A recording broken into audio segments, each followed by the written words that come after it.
We need experienced political soldiers. As I continue to try to earn your support by campaigning throughout the Virgin Islands, I have been fortunate to come in direct contact with many of you.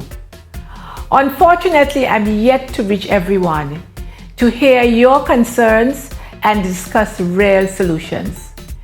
Recently, when a constituent, Ms. Dawn Leonard, sent me a list of questions she would like me to answer in my own voice, I saw this as an opportunity to extend my reach and to possibly connect with those who would like to know my thoughts and position on similar topics.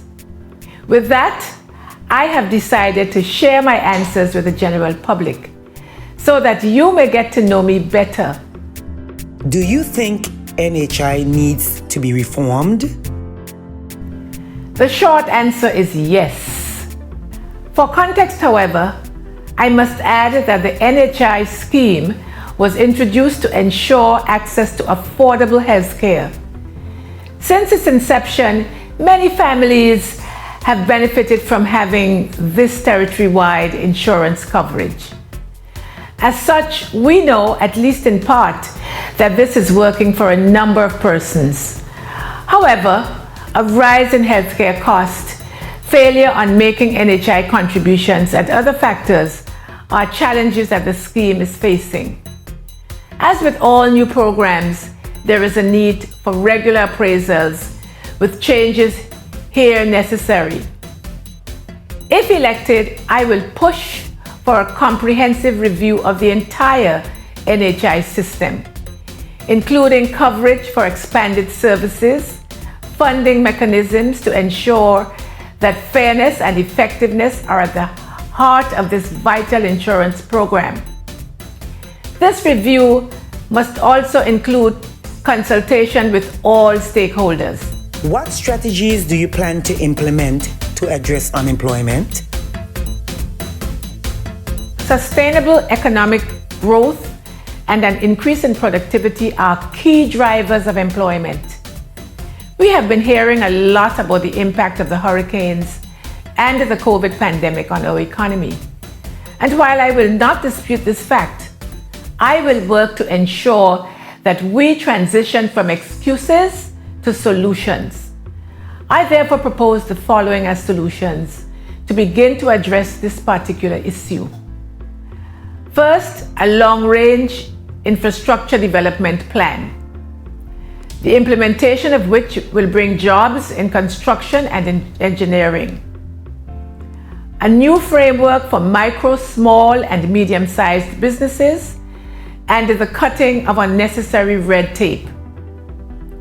Provide finance and create incentives for businesses to employ BVI landers, and increased mentorship and training opportunities to develop our young people, making them more equipped and marketable. How do you plan to attract and retain young local talent? As an initial first step, let's start by just simply paying our people a fair and just salary for the work we are asking them to do. I have said many times, securing a sustainable future for our young people is at the heart of my campaign. I'm proud of the young entrepreneurial talent we have in the BVI.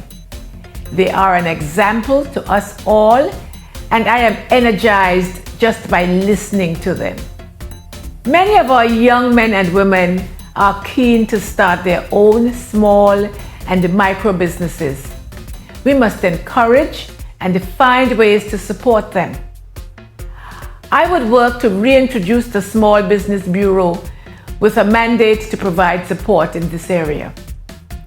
The Bureau will be equipped to provide incentives such as soft loans that could be granted through a development fund. As mentioned before, I will push to introduce a new framework to support small and micro businesses, cutting red tape, including the speeding up of trade licenses, as well as find the necessary financial support so that their ambitions can be fulfilled. We must also have an intentional focus on the diversification of our economy. For example, we have exceptional talent in the creative industries, which is largely driven by our young people. Government must create the environment that supports the growth of our creative industries by establishing a creator fund within the relevant department, but guided by a board comprised of a mixture of young and more mature persons, including from outside that department. This would be an innovative approach, and I am excited to lead on this if elected. More broadly, we will also work with the private sector to provide highly skilled mentorship and vocational training to ensure that our people climb the ladder to professional and financial excellence themselves. We must empower them to be strong, proud citizens, creating a bright future for themselves and our country. What are your plans to diversify the economy and make it sustainable and robust? As everyone knows, the two main drivers of our economy are tourism and financial services. However, it is important to recognize that we need to continue to diversify both these areas to ensure their continued attractiveness and as well develop other sources of government income. If elected, we will implement the following: a review of our tourism and financial services industries to explore further diversification within the sectors. In financial services, this might include green and blue finance, as well as the development of digital financial services.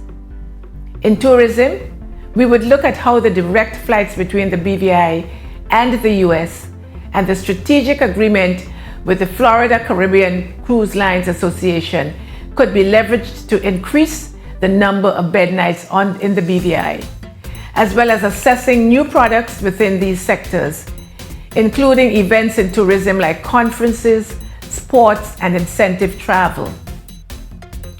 Government investment plans for existing and new industries, including agriculture, fisheries, the marine sectors, the blue economy, and the aforementioned creative industries. A new economic framework for micro, small, and medium-sized businesses. How do you envisage growing our tourism product? First, we must clean up the BVI to make the territory more appealing, and we must keep it tidy. As I have said, we need to explore how we can diversify our tourism product to increase the number of people who are staying on island. For example, through the development of conferences, sports, tourism, and incentive travel business. We must also introduce more tourism experiences, both on land and sea, with necessary safeguards and equipment, such as a hyperbaric chamber, given the popularity of scuba diving. We need to clean up and expand our parks and protected area system for the benefit of visitors as well. I would also work with the Tourist Board to develop and explore the business travel market. The direct flights to the US and the strategic partnership with the FCCA will be critical to this initiative. I see so much potential for our people through the development of Prospect Reef. Please share any thoughts you might have on this. I see so much potential for our people through the development of Prospect Reef. We are seriously lacking in the area of conference and the incentive travel business. Prospect Reef is a prime candidate to support the development of such an offer. Looking through the lens of a tourist, I want you to take a drive from Beef Island to the capital and share your thoughts on what needs improving. The obvious answer is, what is there not to improve? Our roads, the sanitation system, debris in the bays, poor building standards which are all visible from the road. The problem with our increasingly decrepit physical infrastructure is that it sets a tone that we don't care, a tone of deprivation, a tone of economic disparity. This must change. I believe that my proposed long-term infrastructure plan would mobilize this change. This infrastructure plan should not get caught up in election cycles so that work is continuous and not subject to political disagreement and entanglement. It should include the development and building of properly engineered roads, consistent water supply, reliable and sustainable electricity, proper sanitation, and high quality and affordable telecoms. As a shorter-term measure, we are committed to clearing the bays, cleaning the streets via a territorial beautification initiative, and ensuring litter and trash are removed. While we want to improve the scenery for our visitors, I believe this is something we should do for ourselves as a demonstration of our national pride. How do you plan to balance foreign investment while protecting locals? You know, the BVI is a true melting pot of cultures. We have people in the BVI from over 100 different countries. I am myself a product of that melting pot that contributes to the rich potpourri that we call the Virgin Islands. However, the BVI must be developed for the benefit of its citizens, and the key to that is sustaining a robust and growing economy. That will bring jobs, economic self-sufficiency, and a general feeling of well-being. Investment from overseas will play its part, but as long as the government introduces policies that clearly outlines the level of investment, who can control that investment, and how it is managed, then such financing can be a win-win for all involved. What are your thoughts on the performance of the public service? I am of the view that our public servants are hardworking and dedicated. I believe that most are doing the best with what they have to work with. I have served as a permanent secretary in several ministries and departments. In that role, I led the public service in its first transformational exercise under the theme Professional Services Delivered to the Public, making the public service more people-friendly, more accountable, and improving relationships across departments and ministries. Each ministry and department had to develop a charter to which they were held to account. However, professional development never stops. We need a public service that is world-class, properly trained, and whose performance is merit-based. A new government will establish a training department headed by a competent Virgin Islander with the best support team available. In addition to this, the government must ensure the modernization of the public sector, making it more in line with global standards. So a combination of training and development initiatives and the modernization of the public service will help to make it more efficient. What social issues are near and dear to your heart? As a Rotarian, I have been engaged with many of the social issues which impact the BVI. But our young people are at the heart, at the center of my campaign, and in particular, how they are being impacted by the rising level of crime in our country and in our community.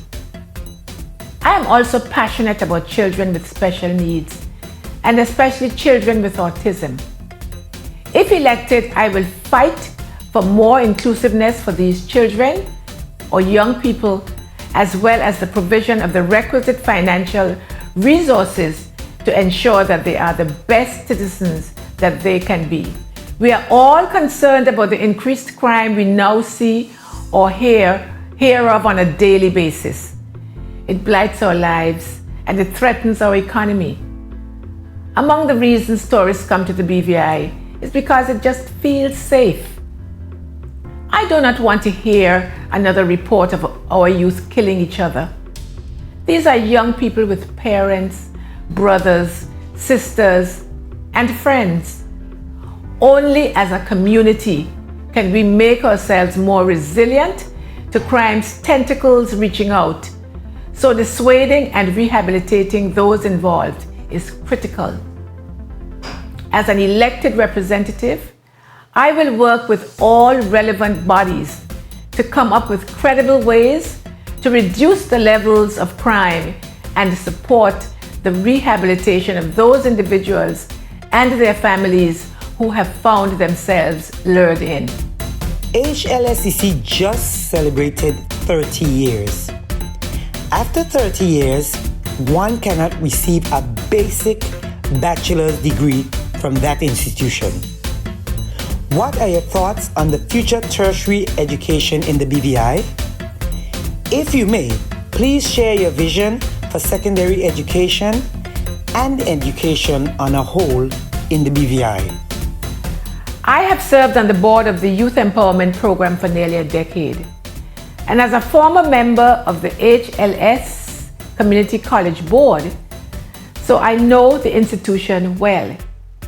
I was instrumental, in fact, in the establishment of the HLSCC.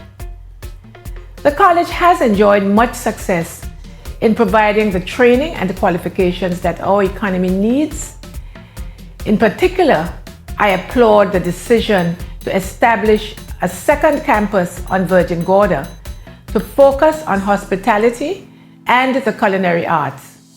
However, we must continue to make education a priority. As such, I would work to ensure that the land transfer promised to the college since 2003 is completed. This will enable the institution to develop its course offerings as well as the level to which students can be educated. I believe we need strategic and fundamental reform of our entire education system to ensure that it is fit for purpose from kindergarten up to tertiary education. At its most basic level, we need to ensure that we are providing the very best education at both elementary and high school levels. But we must also maximize the pastoral or the guidance support we offer young people. For example, by involving retired teachers in childcare. Parents and teachers need support, and I want to ensure we provide it. I'm therefore proposing that we create the BVI Youth Trust with an independent board and branches in each district. The trust will step in where school or college currently does not. It will fund youth counselors who can work in school and support after-school activities. It will also create further education, training, and mentorship opportunities so that our kids stay on the right track. Here is a good example of how a private-public partnership can work.